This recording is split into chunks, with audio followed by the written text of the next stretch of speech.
Hey guys, and welcome back to this channel. In this video, I'll be showing you guys how you can select all of your clips in CapCut PC. So you can either use like your mouse, your cursor, and like drag this like white transparent square and drag it so it selects all of your videos. But it's easier if you like zoomed in, for instance, like all the way. And if I do that, it will take a long time because I have to like drag it till the end.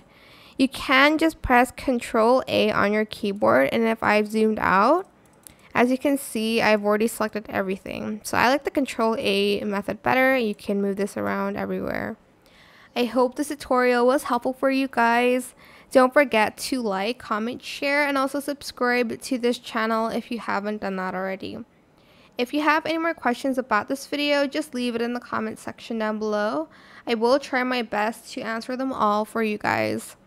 And if you found this video helpful, please click the thanks button as well. That is it. Thank you so much for watching this video. Bye!